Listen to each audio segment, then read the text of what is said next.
Can you remember being a child and wanting to step into the world of the fantasy book that you were reading or the film that you were watching? Because I feel like at some point in our lives, we've all wanted to do that. Whether we were a child or we were an adult, we've always wanted some form of escapism. For many, it was Star Wars. For others, it was Lord of the Rings. I made my own Lord of the Rings poster with all of the characters' faces in my room. We're going to ignore the fact that I had a massive heart-round Legolas, which may be the laughing stock of my family. They're taking the hobbits to Isengard! But we can all remember times where we were chasing a white rabbit or looking up at the night sky for Peter Pan, or at least I know I was. Throughout history, we've always looked to fantasy for escapism because it's the most immersive genre that there is. And with the release of Labyrinth in 1986, it did that for both children and adults alike. Huh. Well, what are we waiting for?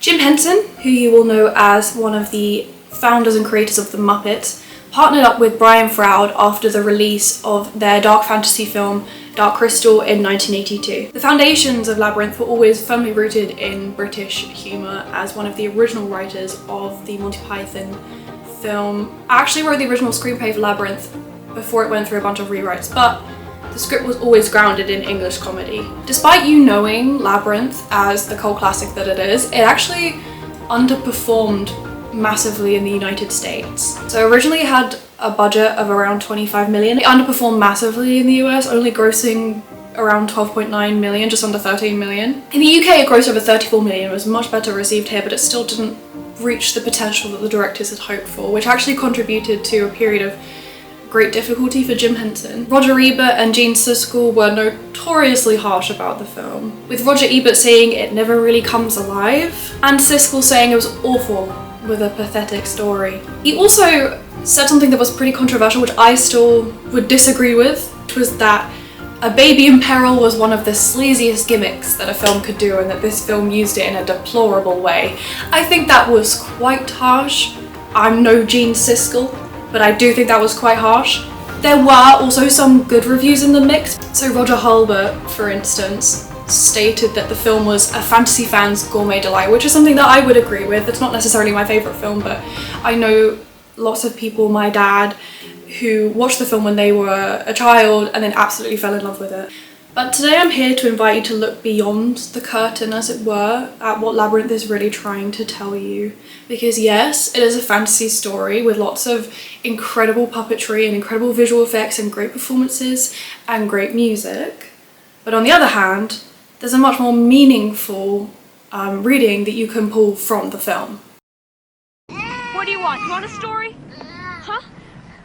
So Labyrinth's story is pretty notorious, but in case you don't know, there are spoilers ahead by the way, but in case you don't know, Labyrinth starts out with a young girl called Sarah. She is incredibly angsty, emotional. She is a teenager, of course. I can't do anything right, can I? That evening, she is tasked with babysitting her younger brother, Toby, who is a screaming, crying little baby. And her stepmother is awful to her, and she's really angsty. I hate that. I hate it! And she's holding the baby, and the baby is screaming and crying. Stop it, stop it! And Sarah, who is, as we just discussed, like we were once, wrapped up in her fantasy books, decides that she's going to pray to the Goblin King for someone to take her baby away. And then guess what happens? Goblin King, wherever you may be, take this child of mine far away from me! After leaving the room, the crying stops immediately, and Sarah is slightly worried. She goes in the room, baby is gone. Freaky little goblins are everywhere, but she can't quite see them yet. And then Jareth, the Goblin King, played by David Bowie. Sarah, incidentally, is played by Jennifer Connelly. Jareth appears in the room. Your baby's gone, and if you want him back, you've got 13 hours. You've got to go through my labyrinth and get to the castle, otherwise he's mine forever. Forget about the baby. So then Sarah, basically given no choice but to go through this crazy, crazy labyrinth full of very weird challenges, very weird creatures, and ultimately try and go through all the trials and tribulations to see if she can make it all the way to Toby. Now, you might be looking at the title of this video and thinking to yourself, it's probably super silly to ever consider a children's film as some sort of feminist masterpiece. But I'm not the first person to float this idea. Originally, a critic called Sortek Meng introduced the idea that Labyrinth was actually a metaphor for Sarah's journey from childhood to womanhood. They kind of said it was a symbol of her transition and how difficult that transition can be for lots of women. I actually watched this film probably over 4, 5, 6 years ago, and when I watched it at the time, I actually wasn't a big fan. I didn't really watch it in a big screen. I'm currently in my cinema room. I watched it down here on my rewatch, and when I rewatched it with this lens on it in my mind, I learned what it really meant and what the film could actually be perceived as. And yes, it is an incredible feat of puppetry, as I said, but there's also this entirely different perspective that comes when you watch this film with this in mind. So I charge you, after this video, go and rewatch it with everything I'm about to tell you in mind and tell me that this film isn't a feminist masterpiece. So today I'm going to walk you through exactly what that critic was saying with my interpretation on top of it and explain to you the labyrinthine metaphor of Labyrinth. She called on the goblins for help. So, you may remember the opening credits to Labyrinth. A bad CGI owl, it was the 80s, I'm willing to forgive it, a bad CGI owl flies across the screen while one of David Bowie's songs that he wrote for the film called Underground is playing in the background. Immediately it kind of sets the tone. It's very jazzy, very upbeat, but it also sets the tone in its lyrics for what the film is going to look like for Sarah and also for us. So there are lyrics that say, "Don't tell me truth hurts, little girl," and "Down in the underground you'll find someone true." So it's already kind of setting this weird fantasy tone, but in the way, that iconic way that Bowie always does, with lots of mystery and intrigue. Jareth, who I will go on to discuss a little bit more in this opening credit sequence, is already casting a spell, dominating her narrative, but I'm gonna save Jareth for later, you've got to wait. So we open with Sarah. She's reciting lines from her fantasy book called The Labyrinth. You have no power over me.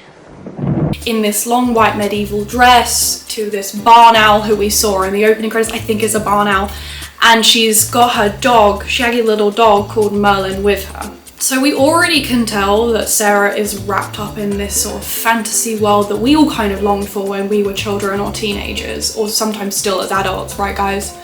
As if. We also see that when she's running inside, because it's chucking it down at this point, she's got jeans under her dress. That's a really good way of already seeing that she's torn between wanting this fantasy life as a young woman, but she also is very much grounded in reality. It's very different contrasting outfits, but again, sort of to signify that she's caught between these two ideals. She's also kind of enclosing around herself with these sort of fantasy stereotypes when she gets home. Her stepmother is sort of having a go at her, being like, you should have dates at your age. And then she's sort of screaming at her stepmom, being like, you always make me do this, why do you do this? I don't want to babysit my stinky little brother. And she was hurt by the harsh words of her stepmother.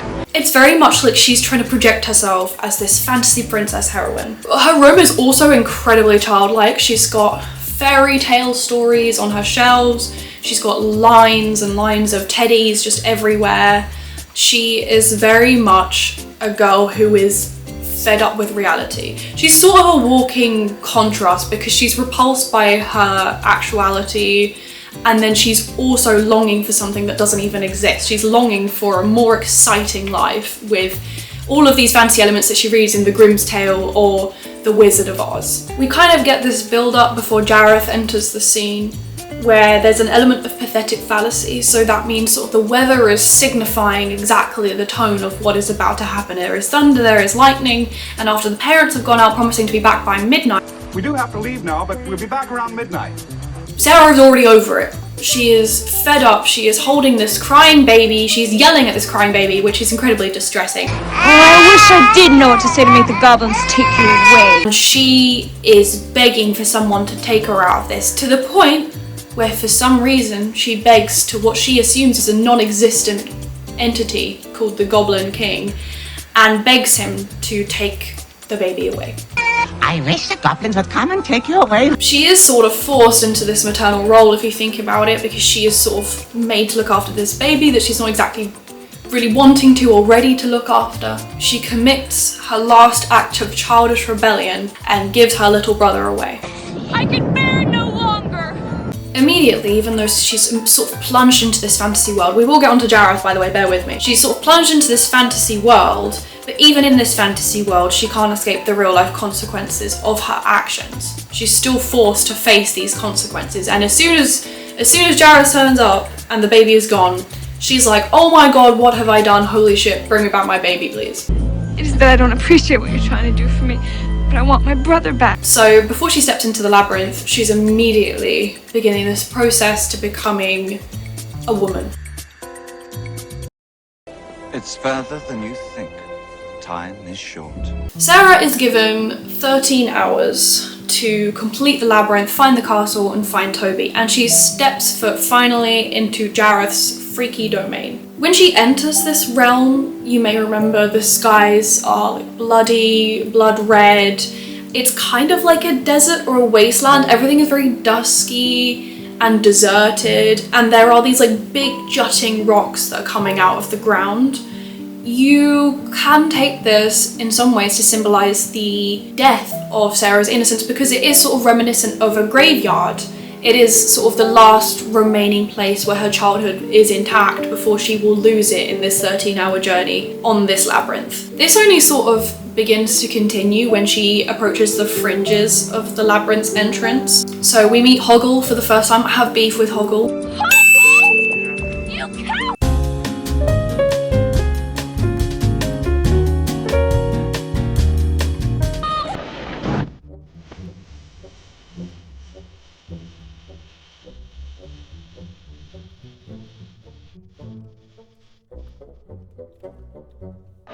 When Sarah is bitten by the fairy, it represents a lot more than you would actually think. This, before she enters the labyrinth, is the first time that she will really begin to lose her innocence, because for Sarah, fairy tales have always had rules and guidelines. Fairies are nice, kings are just, everything works out in the end, and it's an easy path. I thought they did nice things, like granting wishes. And that's not always true. So for Sarah, everything that she thought made sense in her sort of childish fantasy world suddenly doesn't make any sense at all, representing the beginning of the loss of childhood. And as she steps into the labyrinth, the death of her childhood commences, and so does the beginning of her journey to womanhood. How are you enjoying my labyrinth? So before we go on to anything, I just want to make one thing clear. I am going to talk about how male-dominated the labyrinth is, because that is incredibly important to this story. Even though it's heralded by a heroine, it is still very important, the male influence in this story. But before we talk about anything, let's focus on the actual labyrinth itself and how it looks. So the labyrinth as we come to know it is an extremely volatile environment. Nothing really makes any sense. There's no rules, there's no guidelines, and things are constantly changing. Insert montage of times where people say very confusing things that make no sense. Well, you ain't looking right. It's all about things. It's just right seeing the head. It's right in front of you. This was a dead end a minute ago. No, that's the dead end behind. Knock, and the door will open. The way forward is sometimes the way back. Get a load of those guys, right? It's confusing, it makes no sense, it's open to change constantly. They're just waffling about a bunch of stuff that has no rhyme or reason at all. But if you start to think about it, this incredibly volatile situation is remarkably similar to the changes that women go through as they go from adolescence to womanhood. The sort of rupturing effect of bubbling hormones, as well as the menstrual cycle itself, none of it makes any sense. No woman is given a rule book where they are instructed, this month you're going to feel this and this month you're going to feel that. Every month is different, and when you're going through puberty, it definitely doesn't make any sense, because you can read as much as you want about it, you can learn everything, nothing prepares you for when you actually experience going through being a child to then being an adult. None of it makes any sense to you until it starts happening and you just have to deal with it. I got my period. That is very much like Sarah's experience in the labyrinth. I mentioned the menstrual cycle, and I probably might come onto this a little bit more later, because again, when we start out, remember, Sarah is under a completely red sky, this later changes to white sky, this later changes to cloudy sky, very much mirroring the sort of different experiences of the menstrual cycle. It's very similar to the female body if you start to think about it. Obviously, yes, it is still a labyrinth, but if you go with me on this, the metaphor here, it is very much like the changing female body. Stay with me on this. She's also told at the beginning, I think it's by Hoggle, because screw Hoggle. He says something along the lines of, you take everything for granted. You know your problem. You take too many things for granted. And it's like, in some senses, he is true, because she does just assume that everything in this labyrinth is going to be fine and simple and as lovely and clean as it is in the fairy tales that she reads. And nothing can prepare you equally for the changes that your body is going to go through. You can assume that it will be fine, you can assume that it will be simple, you can assume that you know the rules and the number of how it will go, but that is just not always true. So Sarah quickly comes to learn that even with fantasy, there is a certain level of adultness needed to experience that, and as a child, you need to develop a certain level of adultness to experience the menstrual cycle and experience the changes that go through your body. You have to meet it with a certain level of maturity, which isn't always easy, but can help. Eventually I'll get through. But to go back to the labyrinth, she is forced to accept these constant challenges and changes, even though they make absolutely no sense to her whatsoever. Creatures just meet her and go, this is the set of rules for this, you just need to do them, even though it changes every single time she meets a different creature. For instance, there's a sequence where there's a sort of signed tile on the floor with an arrow on it, and when she's not looking, some little guys come out of the floor and turn it round. Sarah exclaims loudly, "It keeps changing! What am I supposed to do?" Then there is the classic door challenge. There is one guy in red, one guy in blue. I always lie, I always tell the truth. He always lies, he always tells the truth. One of us always tells the truth, and one of us always lies. So she has to go through this, but when she has to figure out which one of them is actually always lying and which one is always telling the truth, the stakes are incredibly high, and it's one of us will lead to the castle, the other one of us will lead to you dying immediately.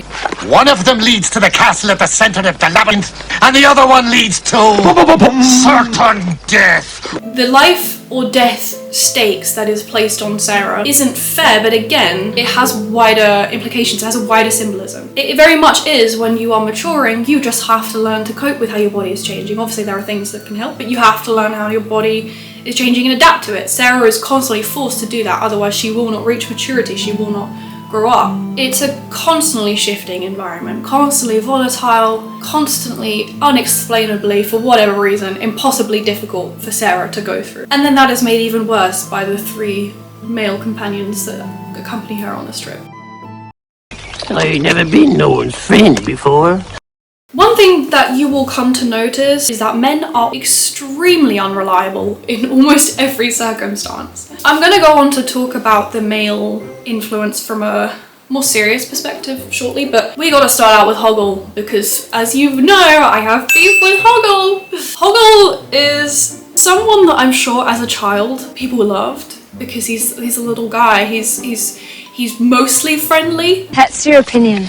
Well, it's a lot better than yours. I think if you rewatch it, if you were a kid and you went to watch it on as an adult, you would probably doubt your perception of Hoggle. But he is incredibly unreliable and doesn't really show a significant amount of loyalty to Sarah, and the moments that he does, he sort of goes back on. It's Hoggle! And don't say I didn't warn you. Obviously he has loyalties to Jareth, the king, and I mean, of course he would, because, you know, he could throw you in the bog of eternal stench. I'd be forced to suspend you headfirst in the bog of eternal stench. No, Your Majesty. Obviously his loyalties to Jareth means that he does have to lead Sarah astray.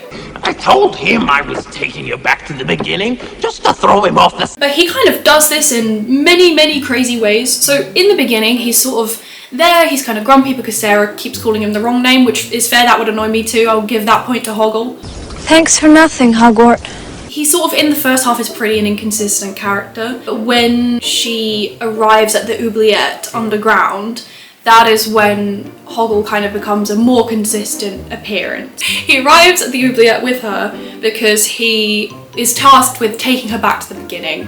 The dwarf's about to lead her back to the beginning. And Sarah has to barter with him with shiny stuff to even get him to want to kind of listen to her and take her the right way.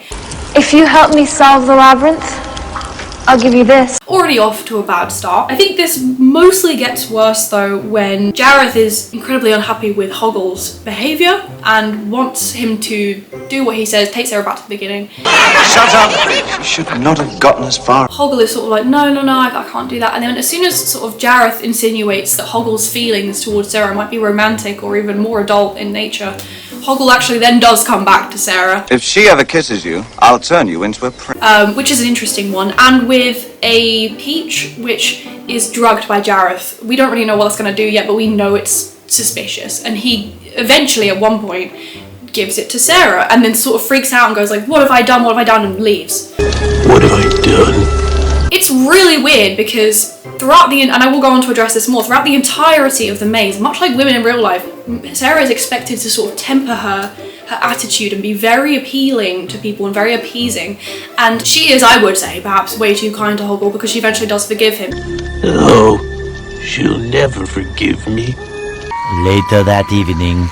I forgive you, Hoggle. She has to gain Hoggle's trust in the first place by tempering her attitude and her fiery emotions. That is something that, as a woman, is challenging to hear, because there's lots of times in women's lives where they're told to sort of control how they are because they're being too emotional. That's difficult, obviously. Again, this is a kid's film. It's not to be taken too seriously. This is just my perspective on it. But it is challenging because Sarah is basically meant to rely on a man who is incredibly inconsistent. No, I was taken back to the beginning, Your Majesty. Much like many women experience in real life, not every single man, but there are men who are inconsistent and don't necessarily show up, and a lot of those you learn about as you are becoming a woman. As you kind of grow up to believe, we watch Disney films when we're children and we expect that every single man is going to be a prince and they're never going to make any mistakes. That is not true. People are human, mistakes will be made. Again, that is another lesson that Sarah has to learn. These men that she hears about in these fairy tale books, they're not exactly how they seem. The next companion that Sarah has on her journeys is Ludo,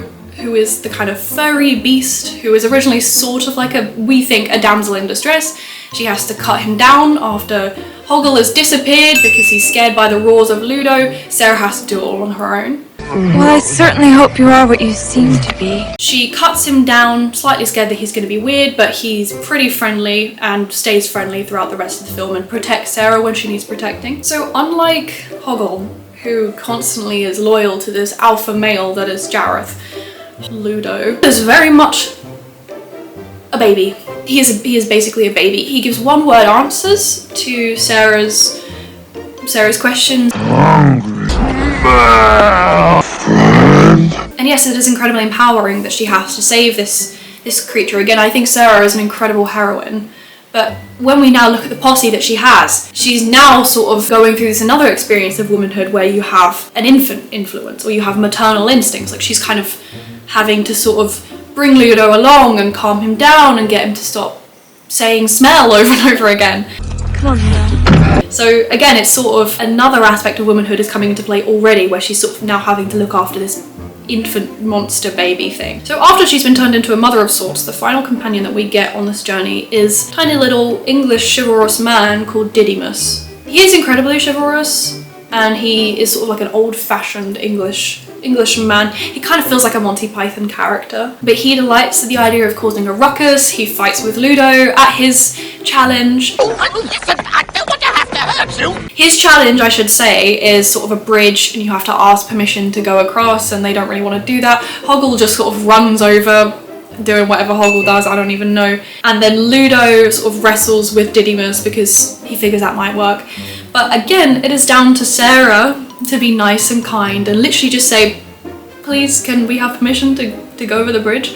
And when she says it with a smile and she says it calmly, they're allowed across the bridge. Just quite simply, he's like, whoa, okay, yeah, you're nice, let's go.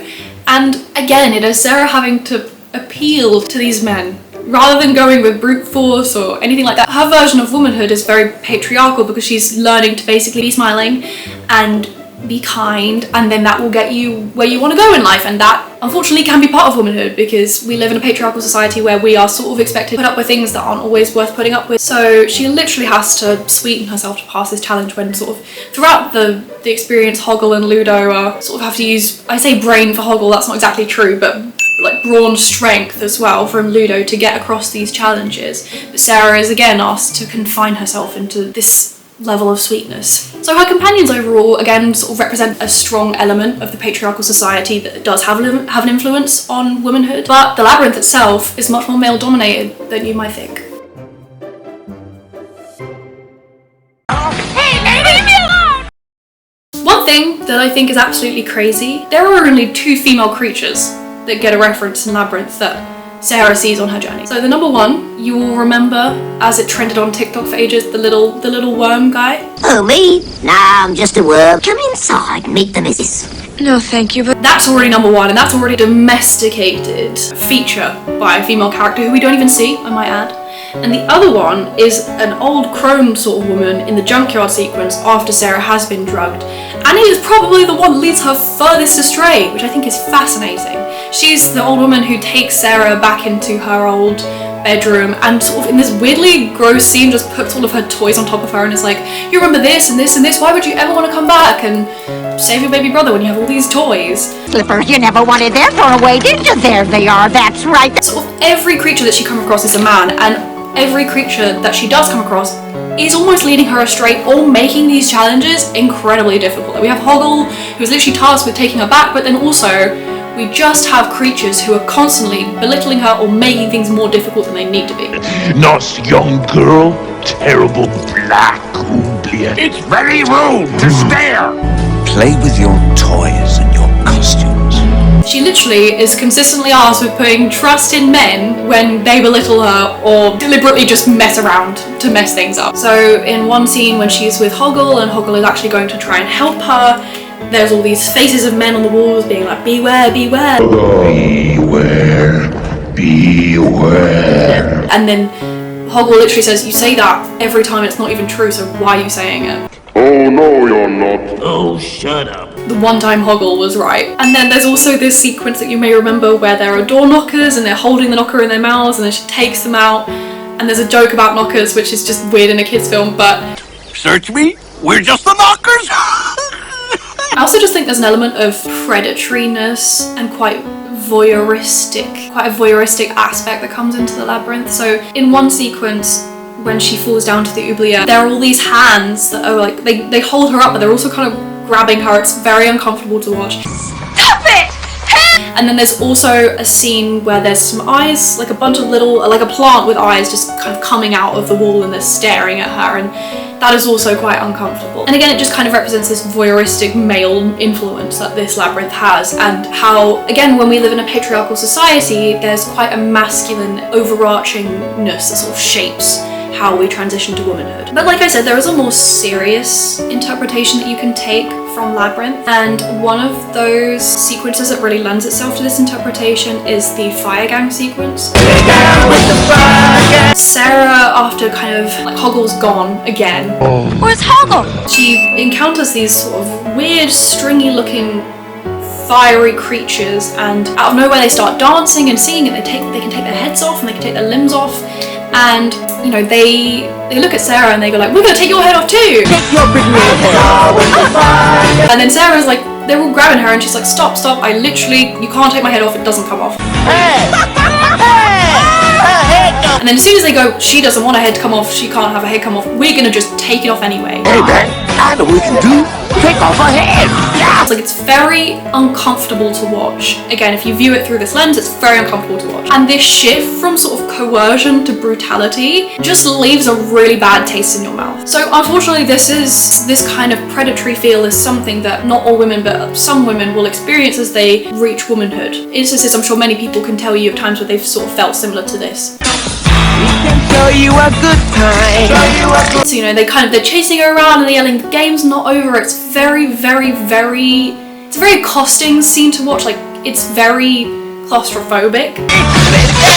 Yeah, we're going to throw your head. This is sort of another unfortunate lesson of becoming a woman. Sarah does prevail, and Hoggle does help her, but she does manage to escape. But again, it's sort of this male-influenced side of becoming a woman really comes through in this film, because there's such a stark lack of feminine energy. I mean, you can argue Gareth is pretty feminine, but he's still pretty masculine as well. But there's such a lack of feminine energy in this film. And that, on one side, is great because Sarah is basically the only woman really that is important, and she does pass through all of these difficult challenges, and she does eventually attain womanhood in just relying on mostly her own strength and the newfound lessons that she learns along the way, like friendship and independence and stuff like that. So it is good in some ways, because whilst it's challenging to watch at times, she does reach on her own. But it should also be noted that it's a very strong symbol of the fact that reaching womanhood can be a very, unfortunately, patriarchal system. Which leads me to talk about Jareth. I know you've been waiting for this, we're talking about Jareth.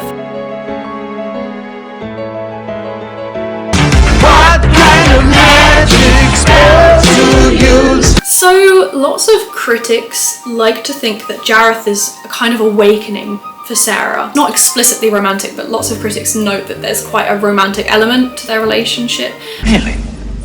Then how about upping the stakes? Jim Henson did cast Jennifer Connelly because she does kind of look like she's in the twilight zone between adolescence and womanhood. Whilst I wouldn't go so far as to say it's sort of an awakening for Sarah, I would say it's sort of her first venture into an adult or romantic relationship where you kind of, again, after growing up learning all these things about, you know, you see all these fantasy books about princesses and princes, you start to learn that that isn't true, and I think Jareth is a really good example of that. It's another very important lesson. So a lot of people have noticed a sort of phallic imagery to Jareth. So in the first scene where he appears in the bedroom of the house, it's sort of like a rising shadow, and then at one point later down the line he also sends like a thing tunneling down the labyrinth called the Cleaners. So again, there's sort of like a notedly adult side to Bowie's character Jareth. He also wears those tight trousers, but we're not going to talk about that too much. But he kind of again sets the tone and narrative throughout the film. I've already mentioned the first song that played, but he sings throughout the film, as we know. Your eyes can be so cruel. That's so my baby. I'll leave my love. They always wanted a male singer to play Jareth. They were kind of looking at people like Mick Jagger and stuff like that. But if you take it into the context of the character, Jareth is essentially setting the narrative tone throughout the entire film from the beginning to the end. So in the first scene, when he meets Sarah, he has a crystal ball. I've brought you a gift. And he says to Sarah, you know, do you want this? But this isn't really the gift of an ordinary girl who looks after a baby.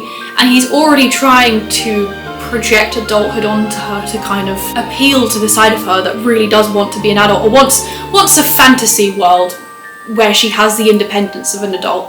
But this is not a gift for an ordinary girl. But he also says stuff like, you're no match for me, Sarah. So again, he's sort of asserting this sort of power dynamic immediately into the film through his first appearance. But he's also trying to sort of set up the fact that he's projecting adulthood onto her. He also is kind of the spearheading figure of the maleness of this film, because the iconic scene in the castle where he's got the baby and magic dance plays.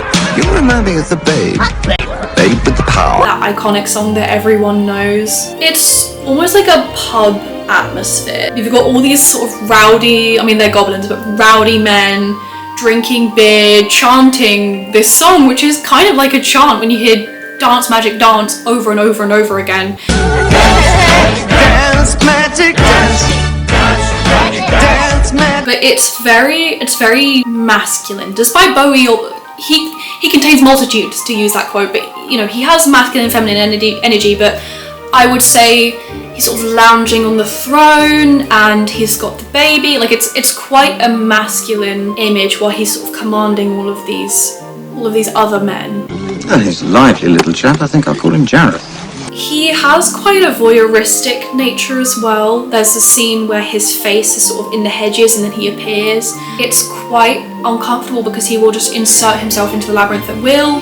You know, at one point he appears in front of Sarah and goes like, how are you enjoying my labyrinth? How are you enjoying my labyrinth? And just to mess with her, changes the clock so she has less time. So again, it's this male influence of womanhood and the male expectations of attaining womanhood and what that means are put onto Sarah. It's interesting because again, Sarah thinks that the Goblin King would be someone who would be on her side. He would be regal. He would give her whatever she wanted. He would be just. But then sort of she learned along the way through Hoggle and through what Jareth has done to her that just is not true and he is not reliable. It very much mirrors the expectations that young women are kind of given through film, and Jareth is sort of the figurehead for that. He's also quite unique because I think he's the only character to break the fourth wall, and he is constantly surrounded by crystal balls like that. There's that scene where he's sort of juggling them and it's clearly not his hands, but still.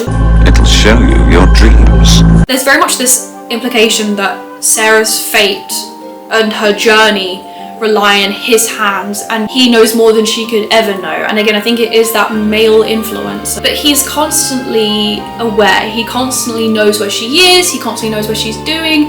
He firmly believes that her fate lies in his hands, and that is not the case at all, but it is quite a dominant power dynamic that he has over her, and it is literally his labyrinth, it is his maze.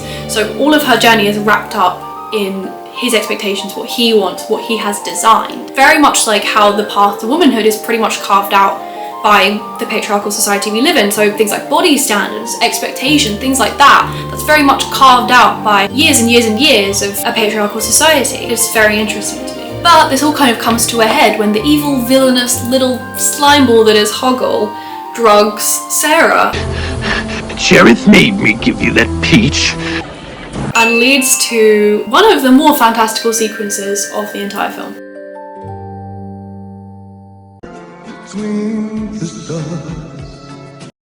So after Hoggle has given Sarah the drug peach from Jareth, she is sort of lying there fading in and out of consciousness, and he sends one of these crystal balls and it turns into a bubble and she can see something in it, and then we enter this completely fantasy sequence of the castle. So Sarah is suddenly in a much more elegant, poofy version of the original dress that she wore. It's like a ball gown, it's white, it's crystally, it's beautiful. Her hair is done up, and she's wearing makeup. She looks very mature in comparison to how she's been looking throughout the film. And at this ball there are all these people dancing in couples. I don't think anyone's actually dancing on their own, and they've all got, it's a masquerade ball, they've all got masks on. And Jareth, again being very voyeuristic, watching over her as she takes these sort of tentative steps into quite an adult situation. He kind of watches her from the sidelines, and he's got a mask on a stick so he can just remove it anytime. She's the only person without a mask. And I think it's interesting because while all these adults are very clearly in masks and still kind of unattainable from where Sarah is, because she still isn't at this level of adulthood yet, they're all kind of still a mystery to her. Jareth is the one who can remove the mask, trying to appeal to the fact that she's in between these two stages of childhood and maturity. So he does watch her for a while, and then he kind of commands her into a dance, and it's pretty wordless, this scene. I don't think anyone actually says anything. He sort of begins to start dancing with her, and she's kind of swept up in the moment. As the world holds down. But it starts to turn a little bit weird when all the adults around her start again kind of clinging to her and then won't let go. Jareth doesn't even really do anything. He just kind of watches this happen and like fades back into the background while she looks very overwhelmed. I think this is probably one of the I say this is the worst thing Jareth did. He did steal a baby. This is one of the worst things he does, because in this scene he is literally trying to give her her childish fantasies and show her it can come true. It's presenting a version of adulthood that he wants her to have. It is something that she kind of wanted, but deep down, a fantasy life clearly is not for Sarah, because it's almost in some ways just as difficult as it is in the real world, if so worse, because Hoggle is there. But it's been forced upon her. It's not hers, it's not right, it's not the version of maturity that she has actually naturally attained for herself. It has been forced upon her. And with all these clinging adults being like, stay, you're an adult now, you're beautiful, like that, at the end of the day, is not something she has attained naturally. So again, she takes the power into her own hands and smashes her way out of there. Much like smashing the glass ceiling, if you will, Sarah literally takes control of her own narrative and pulls herself out of this childish fantasy that, yes, she may have wanted, but has been conjured up by this man who is infatuated with her. He is trying to give her everything she wants, but in the worst way. It's a pretty pivotal scene, but then when we reach the end, Sarah's journey completely comes to fruition. I have to face him alone. But why? So yet again, another Jareth song is playing in this scene, and it is called Within You. So we've got some pretty classic, I say pretty classic romance lines, they're pretty intense for a romance song. He's saying things like, I can't live within you, everything I've done for you. It's very much giving toxic relationship. Everything I've done for you. He sort of equates that there is equal damage being done here. There's a line where he talks about how she's been cold, he's been cold. Buddy, you literally put her in a labyrinth for 13 hours and straight up tortured her and kept her baby brother. Your eyes can be so cruel. There is not an equal amount here. But this scene is very interesting to me because, as we all know, it's the iconic stairs scene. The stairs are moving. Jareth is walking upside down, he's walking backwards, he's walking everywhere.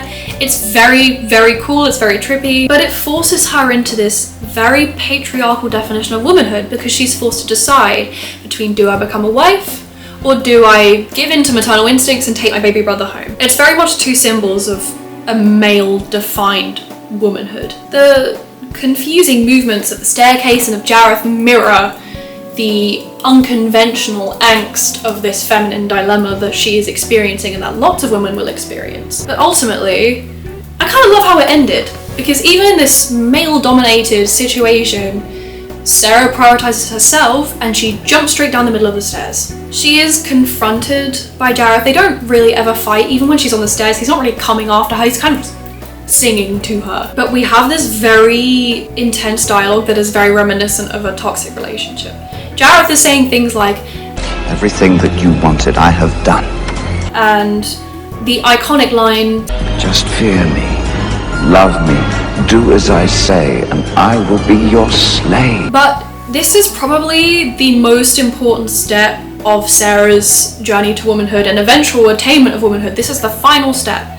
Because in the face of a man who is telling her what she should have and what she should want and what she should do, she chooses herself and she says, You have no power over me. Quoting the book from the beginning, The Labyrinth, taking back her own narrative and referring back to the book rather than what is physically happening in front of her. I like it because even though obviously she's still choosing Toby at the end of the day, because you can't just leave a baby there, that wouldn't make any sense. Then it would be a little bit sickening, like Jean Siskel said. But more than anything, rather than declaring proudly, I'm choosing my brother, I am choosing my baby brother, I want my baby brother, she is instead going, I choose me. And that means choosing the adult responsibility of taking my baby brother home with me and not going with this man who is incredibly toxic and very messed up. There is something incredibly empowering in that. And then finally she can go home as a woman. Goodbye, Sarah. So again, as I said, Sarah has reunited with Toby, but through her own choice and her own decisions. Because as you remember, she didn't even want Toby around at the beginning. Oh, Toby, stop it! But she came round to it because she realised her adult responsibility is to take this baby home and not abandon the things in reality that she actually has a responsibility for. I'm coming, Toby. I mean, the unfortunate side of the story, but also the real side of the story, is that she did attain womanhood, but she attained it through the confines of a patriarchal society. It was all forced on her by Jareth. So he literally, in this 13-hour trip, she did become a woman, but it was enforced upon her. Other part that I love is learning to have a childhood aspect of you and an adult aspect of you, and learning that they can coexist. Because becoming an adult doesn't mean the complete eradication of the childness that you have within you, the inner child that we all have within us. So even when she comes home and she realizes, you know, hey, I need to be an adult now, you know, I can't just run around in this fantasy world, because even fantasy has levels of reality and challenges that are just as difficult as real life. She decides, I still want to see my friends, and for some reason she still wants to see Hoggle. I need you, Hoggle. Personally, I would have left that guy in the dust. I would have left him in the eternal bog of stench. But she decides that she wants to celebrate, and she's given the option to see all of her friends whenever she wants, and we watch her in the final sequence party with all of the guys that she met, all of the little friends that she made, and it's lovely. We see from Sarah at the beginning, who I will admit was immature. She was emotionally frustrated, she was taking it out on everyone, she was rude. She did have to mature to a certain level. She did. But what's incredible about this film is that she matured through a male influence, but she still learned all of these incredible lessons on the way. She learned what kind of friends to make. She learned the independence that she should have from people who want to claim their independence for themselves. She learned to be strong, she learned to be kind, but she learned all these things, and then that has helped her, even in this incredibly intense, volatile, predatory environment, become an incredible woman. So, all in all, I hope this has taught you something about Labyrinth, and I hope that the next time you watch it, pay close attention to that girl, because there is a woman lurking just underneath.